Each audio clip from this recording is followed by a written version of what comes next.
그래서 서로부터 삶의 스토 드리글라바 버르고도 쓰지 있죠. 삶의 스토 드리글라바 버르고도 쓰지 있죠. 앞자리가 따뜻합니다. Na frente e toplo elate na frente. Marco na frente. 자, 내가 자이도 첫대 그래 첫대 Благослави душу моя Господа и всичко, което е вътре в мене, нека хвали святото му име. Благослави душу моя Господа и не забравяй нито едно от всичките му благодеяния. Той е, който прощава всичките ти беззакония, изцелява всичките ти болести, който изкупва от рова живота ти, венчава те с милосърдие и благи милости, който насища с блага душата ти, така че младостта ти се подновява като на орел. Господ извършва правда и правосъдие за всички угнетявани. Направи Моисей да познае пътищата му, израелтяните делата му. 아멘. 아멘. 내 마음의 상처를 치유하시는 하나님. 이런 제목으로 같이 나가겠습니다. Бог, който изцелява раните на сърцето ми. повторите. Бог, който изцелява раните на сърцето ми. Амин. 이번 주 목요일은 성탄절로 하나님께 감사 예배를 드립니다. Този четвъртък е Рождество Христово и ние ще принесем благодарствено богослужение на Бога. 하나님께서 우리에게 주신 가장 큰 선물은 독생자 예수 그리스도의 탄생이에요. Най-големият дар, който Бог ни е дал, е раждането на Неговия единороден син, Исус Христос. 예수 안에서 우리는 새로운 가족이 되었고 Затова в Исус ние станахме ново семейство. 서로 섬기는 사랑의 공동체가 되었습니다. И общност на любов, която служим един на друг. 이번 성탄절에 주님의 사랑을 세상에 흘려보내는 통로가 되시기를 소망합니다. Надявам се, че този празник да бъдем канал, чрез който любовта на Господа да се излива в света. 아멘. 우리는 성탄절을 맞이하여 낮은 곳으로 오신 예수님을 기억해야 합니다. На Рождество Христово трябва да се спомним за Исус, който дойде на ниско място. 예수님은 세상에서 가장 악한 왕 헤롯이 통치할 때에 태어났습니다. Исус се родил, когато най-злият цар на света, Ирод, управлявал. 헤롯 왕의 무덤이 이스라엘 인근 헤로디움에서 발견되었습니다. Гробницата на цар Ирод е открита и разкопана в Иродион, близо до Иерусалим. 사진에 보면 헤롯 왕의 무덤은 거대한 산처럼 생겼고 그 위에 왕궁이 세워져 있었습니다. На снимките се вижда, че гробницата на цар Ирод е като огромна планина, а върху нея има дори дворец. 헤롯 왕은 형제로부터 유대 나라의 왕으로 임명되어 34년간 통치를 했습니다. Цар Ирод бил назначен за цар на Юдея от римския император и управлявал 34 години. 그런데 그의 가정사는 얼마나 불행했던지 모함과 죄행이 계속되었습니다. Но семейният му живот бил толкова нещастен, че интриги и екзекуции продължавал постоянно. 그는 6번이나 결혼을 했고 Той се оженил 6 пъти. 자기 후계자를 6번이나 바꾸었어요. И 6 пъти променял наследника си. 그 과정에서 왕자 3명을 죽였습니다. През този процес се казва, че е убил 3 свои синове. 당시 유행하는 말이 있었는데 По това време популярната поговорка била: 헤롯의 아들로 태어나는 것보다 돼지로 태어나는 것이 더 낫다. по-добре е да се родиш прасе, отколкото син на Ирод. 그가 너무 악한 짓을 많이 해서 자기가 죽을 때서 백성들이 울지 않을 것 같으니까 Той извършил толкова много зли дела, че смята, че хората няма да плачат за него, когато умре. 그가 이런 유언을 했어요. Затова завещал: 내가 죽거든 모든 백성이 울게 하여 존경을 표하라. когато умра, всички хора да плачат, за да ми отдадат почит. 이렇게 헤롯은 사람을 믿지 못하고 의심하면서 불행한 인생을 살았다는 거예요. Цар Ирод живял нещастен живот, без да вярва и подоживяйки хората. 하나님의 아들 그리스도가 태어나는 지역에 이런 강팍한 왕이 다스리고 있었다는 В 거예요. региона, където се родил Божия син Исус, управлявал такъв тежък цар. 동방 Тази 박사들이 жесток цар.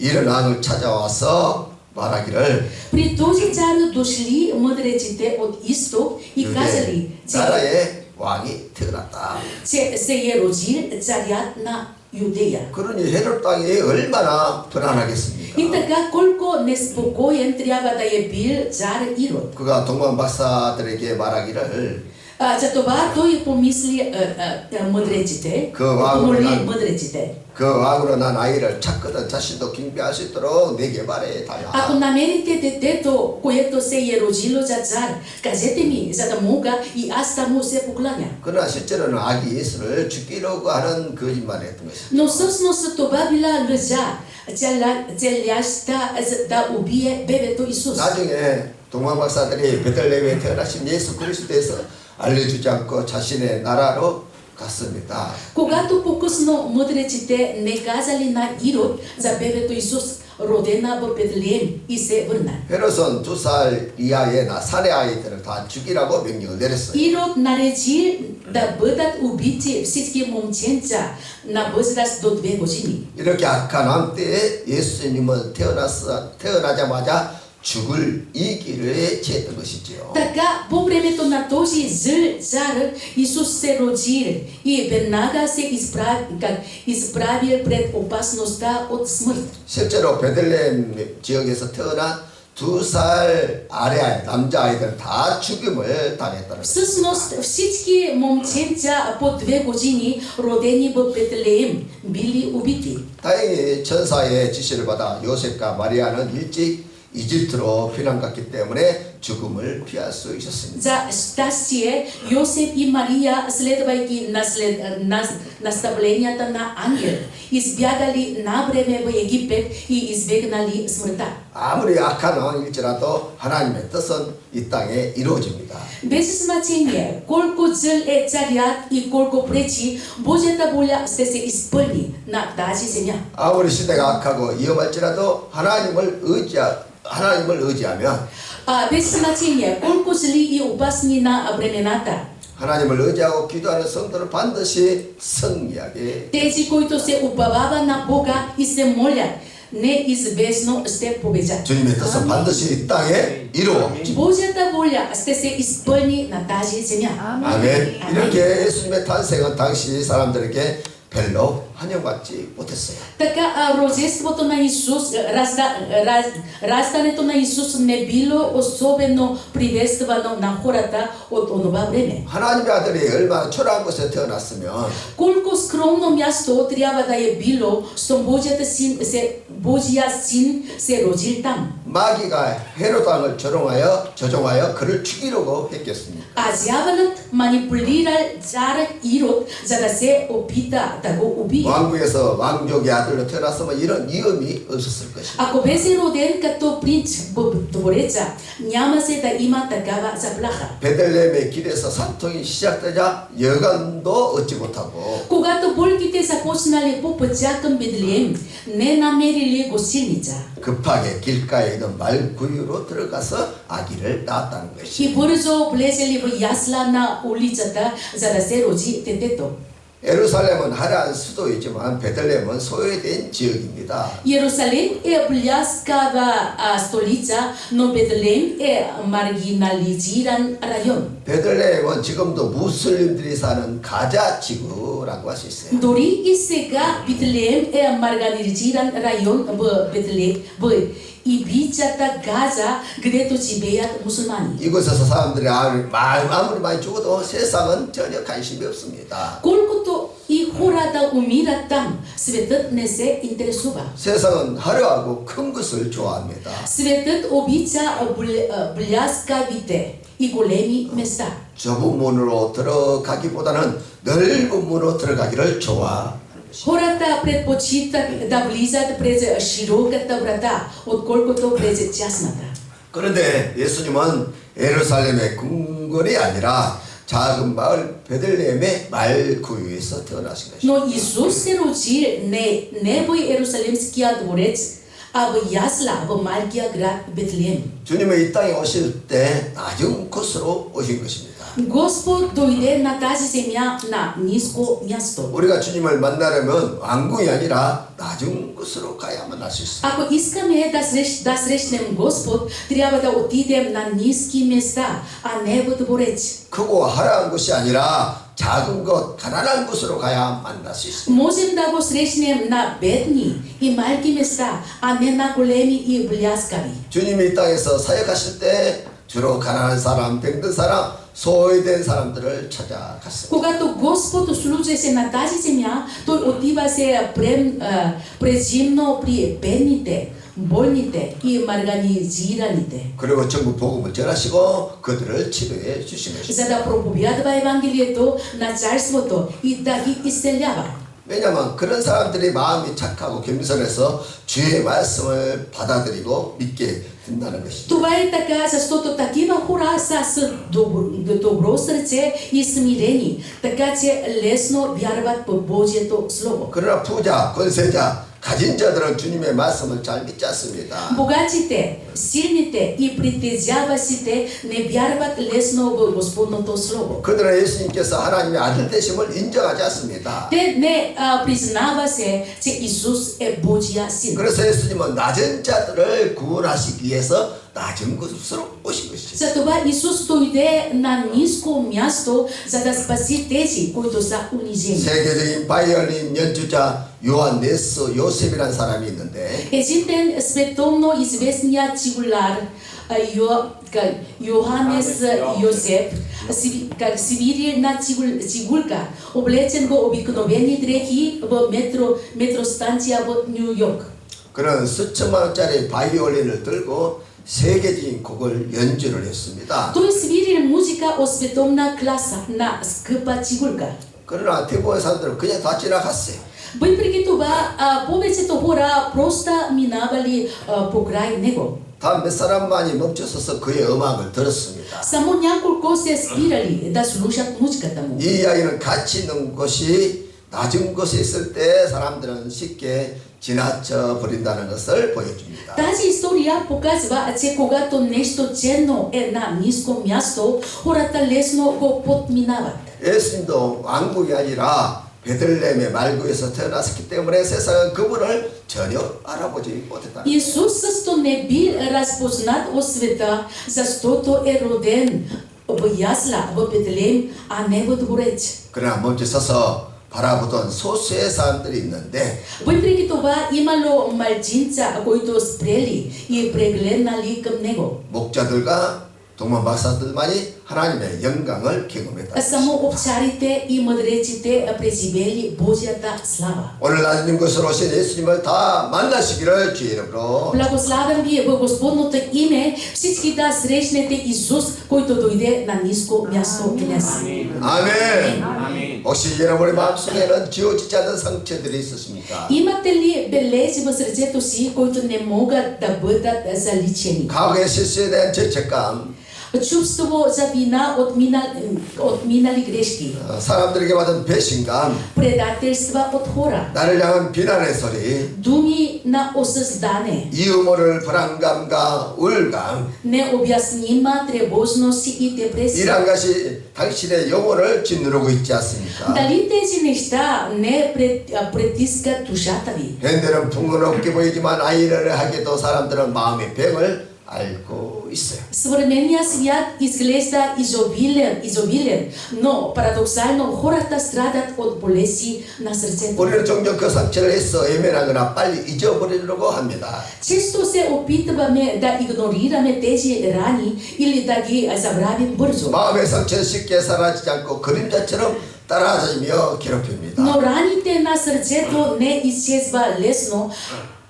Те ни следват като сянка и ни измъчват. 오늘 시편은 우리의 이런 마음의 상처를 치유하는 하나님의 은혜를 선포하고 있습니다. Днес Псалм провозгласява Божията благодат, която изцелява нашите наранени сърца. 1절에 내 영혼아 여호와를 송축하라 내 속에 있는 것들아 다 그의 거룩한 이름을 Първо 송축하라. стих, благославяй душа моя Господа и всичко, което е вътре в мене, нека хвали святото му име. 하나님은 어떤 분이시기에 우리가 온 마음을 다해서 송축해야 할까요? Какъв е Бог, че да го благославяме с цялото си сърце? 첫째로 하나님의 용서의 은혜입니다. Първо, благодата на Божието прощение. 우리 마음의 성취 중에서 가장 깊은 곳에 자리 잡고 있는 것이 죄책감과 비난이에요. Сред най-дълбоките рани в сърцето ни са вината и осъждането.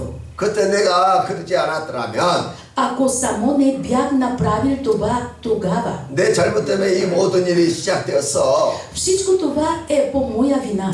나는 실패자야. Аз съм провал. 이런 생각들이 계속해서 자신을 갉아먹으며 심리적 고통을 가정시킨다는 것입니다. Такива мисли ни изяждат отвътре и усилват нашата душевна болка. 이것이 우울증이나 자존감 저하의 주요 원인이 되는 것입니다. Те често водят до депресия и ниска самооценка. 사회에서 성공한 사람들 중에서도 작은 실수 하나 때문에 자신을 용서하지 못하고 고통 속에 빠져 있습니다. Дори и успешни хора в обществото страдат от вина заради една малка грешка. 한때 성공적인 사업가였던 한 집사님의 이야기입니다. Има се един дякон, който някога беше успешен бизнесмен. 그런 투자를 잘못 결정해서 회사에 큰 손실을 입히게 되었어요. Той направи лоша инвестиция и доведе компанията си до големи загуби. 비록 그 실패의 원인은 피할 수 없는 사회의 변화 때문이었지만 Въпреки че причината беше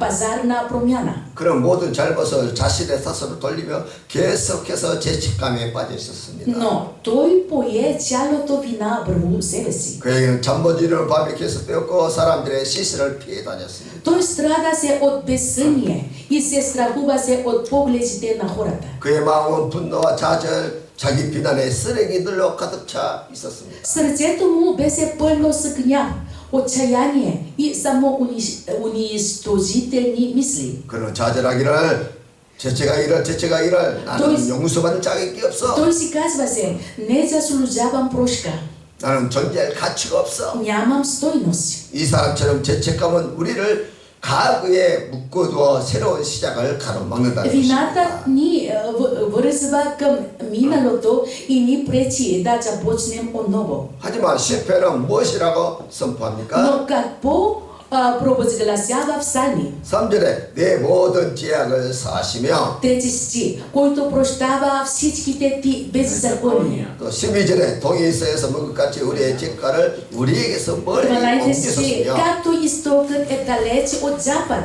така той отдалечава от нас беззаконията ни. 하나님은 우리가 저지른 모든 실수와 허물을 용서하시고 기억하지 아니하신다는 것입니다. Бог прощава всичките ни грехове и не ги помни повече. 동과 서로 만날 수 없듯이 하나님은 우리의 죄를 영원히 분리시켰다는 것입니다. Както изтокът и западът никога не се среща, така и нашите грехове са отдалечени от нас. 이 용서의 선포를 믿으십시오. Повярвайте в тази благодат на прошката. 하나님이 용서하셨다면 더 이상 자신을 비난의 둘레에 가둘 필요가 없습니다. Ако Бог ви е просил, няма нужда повече да се обвинявате. 이 용서의 빛이 우리 안에 들어올 때 마음속 어둠은 물러가고 Когато светлината на прошката влезе в сърцето ни, тъмнината отстъпва. 자유와 해감감이라는 새로운 평안을 얻게 되는 것입니다. Идва нов мир, свобода и освобождение. 그럼 우리의 마음은 갉아먹던 자기 비난의 독소가 제가 되는 것이고 Тогава отробата на самоунищожението се пречиства. 다시 스스로를 사랑할 수 있는 힘을 얻게 И ние отново намираме сили да се обичаме. 아멘. Амен. 두 번째로 하나님의 치유의 은혜입니다. Второ, благодата на Божието изцеление. 사람들은 용서하지 못하고 용서받지 못한 결과가 어떻게 되었습니까? Хората, които не могат да прощат или не са получили прошка, какво преживяват? 우울증, Те страдат страда от депресия, тревожност, 공황장애, 트라우마, паническая 상실감. атака, травми, чувство на загуба 인간관계에서 오는 깊은 상처들로 고통을 и 당하고 дълбоки рани от човешки взаимоотношения. 그로 인해서 뭔가 마음이 병들고 삶의 의욕마저 앗아가는 것이죠. Това води до болести на тялото и душата и загуба на желание за живот. 한 자매에게는 어린 시절부터 겪었던 마음의 상처가 있었어요. Има се една сестра, която носеше рани от детството си. 그 상처로 인해서 그녀는 다른 사람과의 깊은 관계를 맺지를 못했습니다. Заради тези рани, тя не можеше да изгражда дълбоки връзки с другите. 그녀는 언제 버려질지 모르는 불안감에 늘 시달렸고 Тя живееше с постоянна тревога, че ще бъде изоставена. 항상 혼자라는 외로움 때문에 마음의 문을 굳게 닫아버렸습니다. И затвори сърцето си в самота. 곁으로는 괜찮은 척 행동하며 사람들 앞에서는 웃었지만 Външно се държеше добре и се усмихваше. 밤마다 찾아오는 불안과 외로움은 그녀의 영혼을 피폐하게 만들었다는 것입니다. Но нощем тревогата и самотата изтощаваха душата й. 그녀는 마치 깨진 도자기처럼 자신의 마음이 갈라져 있다고 느꼈습니다. Тя чувстваше сърцето си като счупена керамика. 이 여인처럼 우리의 마음은 알게 모르게 깊은 상처로 얼룩져 있다는 것이죠. Като тази жена и нашите сърца могат неусетно да бъдат покрити с дълбоки рани. 하지만 시편은 분명히 선포합니다. Но псалмистът ясно провъзгласява. 3절에 하나님께서 내 모든 병을 고치시며 Трети стих. Той е, който изцелява всичките ти болести. 14절에 우리 체질을 아시며 우리가 단지 흙임을 기억하십니다. Той знае от какво сме направени, помни, че сме пръст. 이처럼 무거운 짐을 지고 있는 우리에게 예수님은 이렇게 На 말씀하십니다. нас, които носим такъв тежък товар, Исус казва следното. 수고하고 무거운 짐진 자들아 다 내게로 오라 내가 너희를 쉬게 하리라. Елате при мене всички, които се трудите и сте обременени, и аз ще ви успокоя. 아멘. 아멘. 주님은 우리가 짐을 홀로 지고 가지 않도록 우리를 초대하십니다. Господ ни кани да не носим товара сами. 하나님은 우리의 상처가 어디에서 비롯되는지 아십니다. Той знае откъде идва нашите рани и познава нашата слабост. 우리의 연약함이 무엇인지 누구보다 잘 아십니다. Той познава нашата слабост по-добре от всеки друг. 마치 인자한 아버지가 자녀의 아픔을 보듬어 주듯이 Както милостив баща прегръща болката на детето си. 13절에 하나님은 우리의 마음을 헤아리시고 긍휼히 여기신다. 13 стих. Както баща се смилява над децата си, така Господ се смилява над онези, които му се боят. 이러한 이해와 공감 속에서 우리는 혼자가 아니라는 위로를 받게 되고 В това разбиране и емпатия ние получаваме утеха, че не сме сами. 비로소 마음의 문을 열고 상처를 드러낼 용기를 얻게 И намираме смелост да отворим сърцето си и да покажем раните си. 하나님 우리를 흙으로 지으셨고 그 연약함을 아십니다. Бог ни е създал от пръст и познава нашата слабост. 그래서 우리에게 완벽함을 요구하시지 않습니다. Затова той не изисква от нас съвършенство. 주님 우리의 깨진 마음의 조각들을 하나하나 모아서 Той свира счупените парчета от сърцето ни. 가장 아름답고 온전한 모습으로 다시 빚으시는 치료자이십니다. Той е лекарят, който оформя сърцето ни отново в най-красивата, в цялостна 이 форма. 치유는 즉각적으로 일어나지 않을 수 있지만 Изцелението може да не дойде веднага.